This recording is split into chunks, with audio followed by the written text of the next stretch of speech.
बॉबी को अपना नाम रॉबर्टा बिल्कुल अच्छा नहीं लगता था। यह भी कैसा अजीब नाम है। वह घर और स्कूल में सबसे यही कहती कि उसे बॉबी के नाम से पुकारा जाए। जब वह 18 साल की हो गई तब भी यह सब चलता रहा।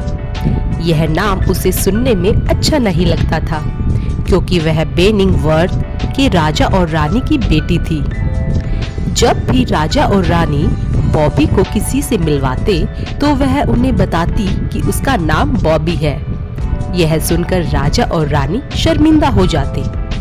फिर वे उन्हें बताते कि राजकुमारी का असली नाम रॉबर्टा है, लेकिन यह नाम उसे अच्छा नहीं लगता, इसलिए इसने अपना दूसरा नाम बॉबी रख लिया है। यही नाम इसे पसंद है।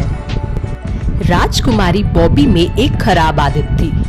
वह प्राय इधर उधर घूमा करती थी। वह बागों में जाकर पेड़ों पर चढ़ती, तालाबों में बतखों के पीछे भागती और उनके साथ तैरती दिखाई देती। पिछली शाम जब वह भोजन करने के लिए आई तो उसकी हालत देखने लायक थी। वह बाग में कुत्ते के पिल्लों के साथ खेल कर आई थी। एक दिन शाम को बॉबी की माँ ने कहा कि हमिंग के राजा और रानी उनके घर आ रहे थे। फिर उन्होंने चिंतित होते हुए कहा, बेटी, क्या मैं यह उम्मीद कर सकती हूँ कि तुम उनके सामने जरा सलीके से पेश आओगी, अच्छे और साफ कपड़े पहने रहोगी। वैसे मैंने तुम्हारे लिए एक खास पोशाक तैयार करवा रखी है। तुम उसे ही पहनकर आना और मेहमानों से बहुत प्यार और शिष्टाचार से बात करना। जब बॉबी अपने कमरे में गई तो संतरी रंग की एक सुंदर पोशाक के साथ मेल खाती हुई सैंडल रखी थी। वहां मोतियों की एक माला भी थी। उसने खुद को आईने में देखा तो उसके हाथ मुंह बहुत मैले लग रहे थे। उसके बाल बिखरे हुए थे और उनमें पत्ते फंसे हुए थे। बॉबी तुरंत स्नान गृह में चली गई और नहा धोकर अपनी माँ द्वारा दी गई पोशाक पहन ली।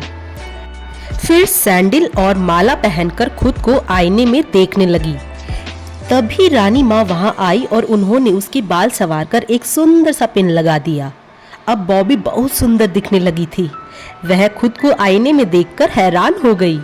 राजकुमारी बॉबी ने अपनी माँ से पूछा, जो उसे देखकर मुस्कुरा रही थी, क्या ये मैं हूँ? रानी माँ बॉबी को अपने साथ ले गई। राजा भी अपनी बेटी की सुंदरता देखकर बहुत खुश हुए। वे हैरानी से बोले, अरे, क्या ये हमारी राजकुमारी है? मैं तो इसे वाकई नहीं पहचान सका। सभी नौकर चाकर भी बॉबी को देखकर उसकी तारीफ करने लगे। तब बॉबी को एहसास हुआ कि उसे हमेशा इसी तरह सज संवरकर शालीनता से रहना चाहिए। एक राजकुमारी को यही व्यवहार शोभा देता है। शीघ्र ही मेहमान आ गए। उनके साथ राजकुमार फिलिप भी था। हमिंग की रानी बोली, यह मेरा बेटा फिलिप है। सबसे मिलकर राजकुमार को बहुत अच्छा लगा। वह शीघ्र ही बॉबी से बातें करने लगा। डिनर के दौरान उनमें अच्छी दोस्ती हो गई थी। अंततः दोनों रानियों ने तय किया कि राजकुमारी बॉबी और राजकुमार फिलिप का विवाह कर देना चाहिए। फिर राजकुमार और बॉबी का विवाह कर दिया गया। सब लोग उसे राजकुमारी बॉबी के नाम से ही पुकारते रहे। बॉबी को उस नाम से छुटकारा मिल गया था जो उसे बिल्कुल पसंद नहीं था। तो दोस्तों, अगर आपको ये कहानी अच्छी लगी हो तो मेरे चैनल को सब्सक्राइब करें, लाइक करें, शेयर करें और अच्छी लगने पर कमेंट ज़रूर करें। Thank you.